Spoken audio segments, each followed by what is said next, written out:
présenter pour... Écoutez, oui, Jean-Pierre Bouquet, je suis le président des Écomaires de France et je suis le maire de Vitry-le-François et parallèlement président de la communauté de communes Vitry, Champagne et Der. Et donc, est-ce que vous pourriez expliquer plus précisément votre rôle au sein de cette COP? D'abord, moi je suis ici avec l'accréditation du gouvernement français en qualité de président des Écomaires. Alors, la COP, c'est un lieu de ressourcement, c'est un lieu d'échange et c'est un lieu de découverte. Donc, le rôle d'un maire français avec quelques-uns qui sont dans une délégation, c'est de porter témoignage de ce que font les maires de France pour aller dans le sens de la biodiversité. Donc, comment on fait pour renaturer nos collectivités? Qu'est-ce qu'on essaie de faire pour habituer les habitants des cités à la biodiversité, à la renaturation? Parce que concrètement, tout le monde est d'accord sur la biodiversité, mais pratiquement c'est le retour des moustiques, c'est le retour des insectes, etc. Alors qu'historiquement, la ville a toujours été un lieu dans lequel les habitants se sont réunis pour justement échapper à la nature.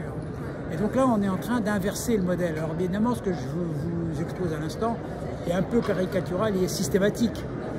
Mais la principale difficulté pour un maire, dans le cadre de ces politiques de renaturation, c'est de faire adhérer la population, de lui faire comprendre. Alors quel est le meilleur moyen pour y parvenir? Pour ce qui concerne mon expérience, je pense que c'est par la participation des habitants qu'on arrive à faire passer le message. C'est par la transmission de ce message à l'école, auprès des plus jeunes, qui sont des vecteurs d'information de leurs parents, qu'on arrive à faire bouger les choses. Voilà. Justement, la partie la plus dure durant des COP, c'est justement trouver des compromis entre pays. Mais une fois qu'on a trouvé des compromis, les maires, par exemple, sont vraiment en première ligne pour justement faire adhérer ces nouvelles décisions à la population. Comment faites-vous exactement pour justement faire voir une fin justement à ces objectifs? D'abord, c'est bien que des jeunes comme vous s'intéressent à la COP, parce que la COP c'est très compliqué. Ça part de l'ONU, on en parle sur les télévisions, et puis les citoyens se demandent c'est quoi ce truc-là, quoi. On voit toute une grande réunion des représentants de tous les États, et puis au final, il n'y a jamais d'accord, ou alors il y a des accords sur des généralités telles que...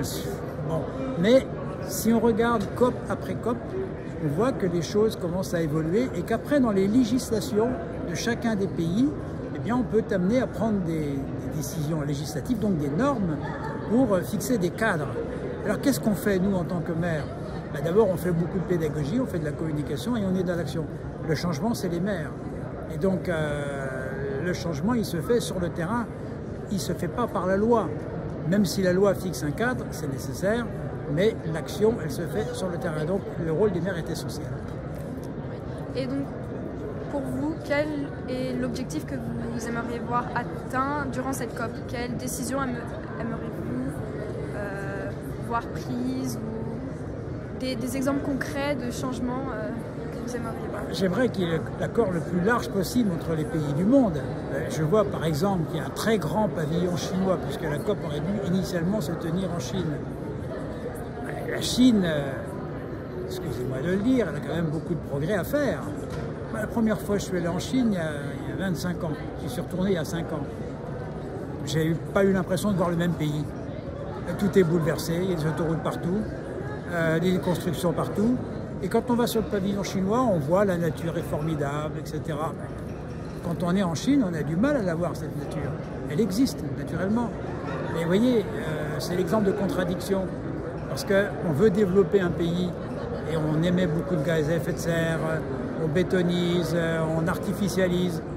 Mais en réalité, il faut s'inscrire à rebours de ce modèle-là. Et ce qui serait formidable, c'est que la COP permette justement de s'inscrire dans une réforme systémique et donc d'un changement de modèle, une évolution forte du modèle.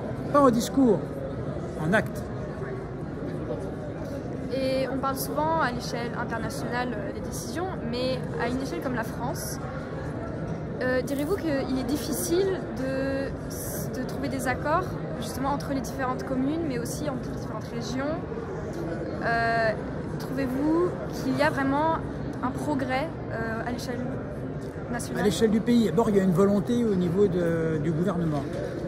On peut discuter, évidemment, plus, pas assez, etc. Mais il y a une vraie volonté et il y a par exemple actuellement une loi qui est en discussion sur les énergies renouvelables pour accélérer le processus et donc le déploiement des énergies renouvelables. Après, il y a une trajectoire de la France pour aller vers le zéro carbone. Cette trajectoire, elle est importante. Et ici, on est à côté du pavillon France. Et on l'expose, cette trajectoire. La mise en œuvre, elle se fait sur le terrain. Alors, évidemment, il y a des positions. Derrière tout ça, les partis politiques, les groupes, les mairies, les municipalités, il y a de l'idéologie. Il y a des options. Il y en a qui veulent en faire plus, d'autres qui en font moins, d'autres qui trouvent que les populations ne sont pas assez prêtes. Ça, c'est la vie de tous les jours. C'est la vie concrète, c'est la vie démocratique. Donc, il y a un cadre de référence. Et après, dans le cadre de la mise en œuvre des décisions et dans la démocratie, il y a une diversité de solutions et d'avancées. Ceci étant, on est en train de planifier au niveau des grandes régions des actions pour ce qu'on appelle la zéro artificialisation nette d'ici 2030, d'ici 2050, avec des objectifs où progressivement on met en place une planification spatiale et une planification de l'aménagement pour aller justement dans ces directions. D'accord. Eh bien, je crois que ce sera tout. Merci beaucoup. Ça a été un plaisir, mademoiselle. Merci. Merci beaucoup.